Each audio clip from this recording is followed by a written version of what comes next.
एक दहशतगर्द तंजीम थी और दहशतगर्दी कर रही थी, जिसको लीड कर रहा था अब्दुल मालिक रेगी। फिर आगे चल के हम देखें तो कुलभूषण यादव, जो कि पाकिस्तान बलूचिस्तान से अरेस्ट हुआ, जो एक रा का एजेंट था। अच्छा, और यहाँ पर मैं बताता चलूँ कि सिर्फ इराक और पाकिस्तान में ही ईरान ने अटैक नहीं किया, ईरान ने अटैक किया है शाम पे भी, और ये इन्हीं दिनों में किया है। और शाम में जो दाश का हेडक्वार्टर है उस पर अटैक किया है। ये गुज़िश्ता कुछ दिनों में जब कासिम सुलेमानी की चौथी बरसी थी तो उसमें एक दहशतगर्दी का वाक़या हुआ, जो कि ईरान ने काफ़ी माइंड किया। बिस्मिल्लाहिर्रहमानिर्रहीम, मैं साकिब मिनहास लिल्लाह। अच्छा, आजकल काफ़ी लोग कंफ्यूज हो रहे हैं जो ईरान ने हमला किया पाकिस्तान पर, कि ईरान तो पड़ोसी मुल्क था, काफ़ी दोस्ती भी रही है, तो अचानक से ईरान ने हमला किया क्यों है, और पाकिस्तान ने फिर उसका मुंह तोड़ जवाब दिया है विद इन 24 आवर्स। तो आज थोड़े से हक़ाइक़ कुछ मैं बयान करूँगा, थोड़ी इस चीज़ की वजाहत करूँगा। अगर हम चले जाते हैं माजी में तो ये 2010 से 2012 की बात है। उस वक्त एक तंजीम जिंदुल्ला नामी एक तंजीम थी, उसने सर उठाया था, जो कि एक दहशतगर्द तंजीम थी और दहशतगर्दी कर रही थी, जिसको लीड कर रहा था अब्दुल मालिक रेगी। अच्छा, पाकिस्तान ने अब्दुल मालिक रेगी को अरेस्ट किया और ईरान के हवाले कर दिया कि ये है आपका वो दहशतगर्द, और उस तंजीम का भी खात्मा पाकिस्तान ने किया। फिर आगे चल के हम देखें तो कुलभूषण यादव, जो कि पाकिस्तान बलूचिस्तान से अरेस्ट हुआ, जो एक रा का एजेंट था, सारी दुनिया जानती है। अब वो रा का एजेंट था, यहाँ पे जासूसी करता था, लेकिन उसकी एंट्री कहाँ से होती थी?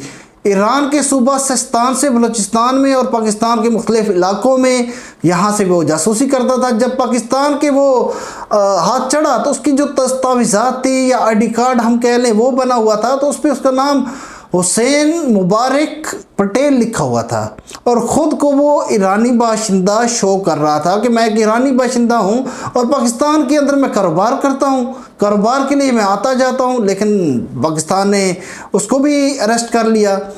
अब हम जाते हैं मेन टॉपिक की तरफ।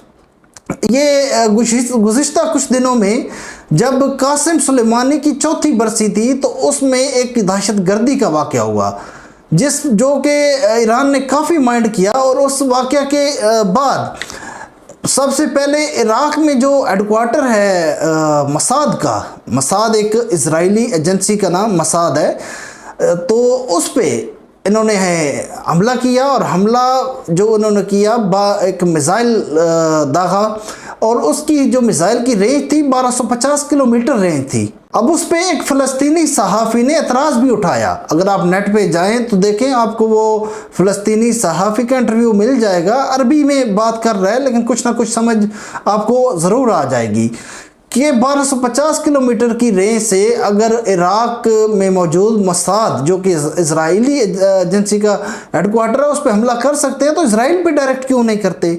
इससे पहले मानते हैं हम कि ईरान ने यमन को सपोर्ट किया है, लेकिन एक्चुअल में तो यमन ने अटैक किया इसराइल पे, और 2 मिसाइल से। उसमें एक मिसाइल कामयाब हो गया, और दूसरा जो है ना, एयर डोम सिस्टम एक लगा हुआ है इसराइल के अंदर, जो हवा के अंदर ही मिसाइल को इंटरसेप्ट करता है और उसको मतलब नकारा बना देता है, ख़त्म कर देता है, ब्लास्ट हवा में ही कर देता है। तो दूसरा एयर डोम सिस्टम की जद में आ गया।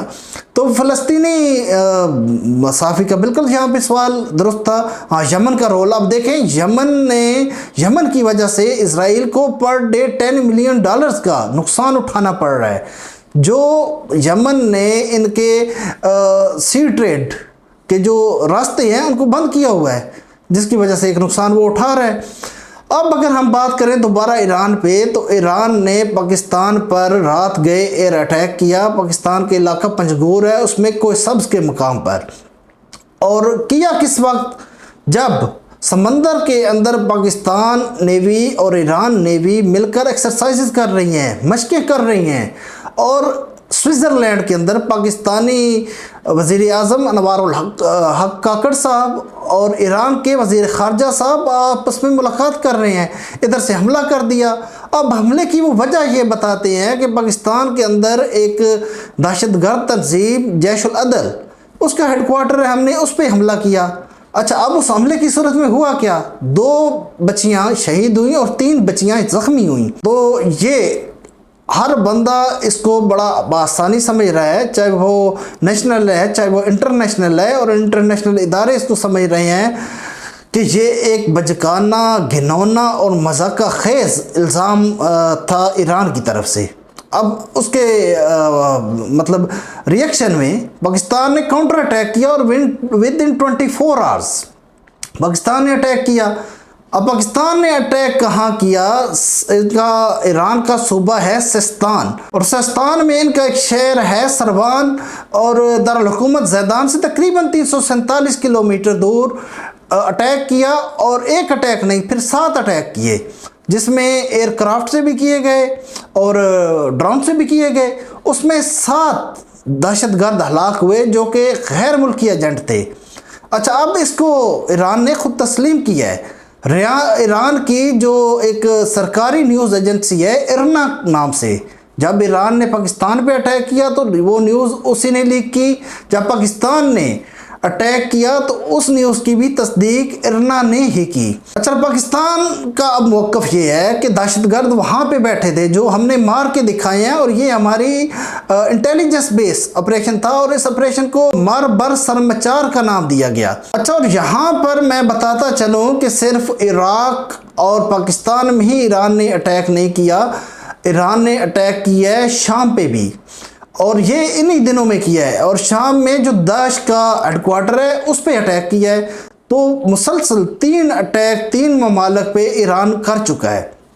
अच्छा, अब जब पाकिस्तान पे अटैक हुआ है तो वजारत ख़ारजा पाकिस्तान ने ईरान से कांटेक्ट की कोशिश की है, लेकिन जब कोई खतर खा जवाब नहीं मिला, क्योंकि पाकिस्तान देखे ना एक अमन पसंद मुल्क है, कभी भी पाकिस्तान पहले किसी पे अटैक नहीं करता। हाँ, अगर कोई पाकिस्तान को मैली नज़र से देखता है तो पाकिस्तान फिर मुँह तोड़ जवाब देता है। इससे पहले आप 2019 में ज़रा जाके अभिनंदन वाला वाक़या देख लें, पाकिस्तान ने उनके हथियारे मार गिराए, अभिनंदन को फिर बाइज़्ज़त तरीके से उसके मुल्क के हवाले किया गया, क्योंकि पाकिस्तान एक अमन पसंद मुल्क है। लेकिन इसका यह मतलब नहीं है कि दुनिया समझ ले कि पाकिस्तान एक कमज़ोर मुल्क है, तो एक मुंहतोड़ जवाब देना पाकिस्तान को आता है।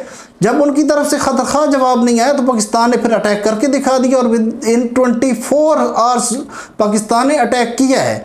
अब अगर हम यहाँ पे चाइना का रोल देखें तो बड़ा मुस्बत है। इस वक्त भी चाइना कह रहा है कि दोनों ममालिक को मुफाहमत से काम लेना चाहिए और टेबल टॉक पे आना चाहिए। लेकिन अगर ईरान को ये बात समझ नहीं आती, क्योंकि ईरान इस वक्त दो तरफी बात कर रहा है। एक तरफ वजारत ख़ारजा इनके जो वज़ीर हैं उनका बयान ये आता है कि पाकिस्तान हमारा दोस्त और पड़ोसी हमसाया मुल्क है, हमारा भाई है, हमने पाकिस्तान पे हमला नहीं किया, हमने तो जैशुल अदल जो एक दहशतगर्द तंजीम है हमने उस पर हमला किया है।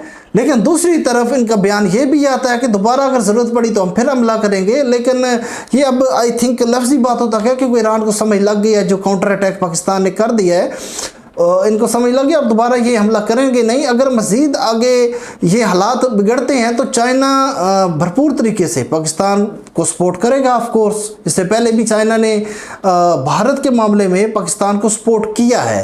अब अगर हम बात करें सोशल मीडिया की, तो सोशल मीडिया पे जो एक नेगेटिव इम्प्रेशन पाक फ़ौज का बना हुआ था आवाम की नज़र में, वो बिल्कुल अब पॉजिटिव हो चुका है। बड़े अच्छे रिव्यूज़ आवाम के, बड़े अच्छे कमेंट्स आ रहे हैं, वीडियोस बन के आ रही हैं, पाकिस्तान की अफवाज को सराहा जा रहा है। Special army chief general Asim Munir साहब के नारे लगवाए जा रहे हैं, और मतलब पाकिस्तान अफवाज को लोग सलूट कर रहे हैं।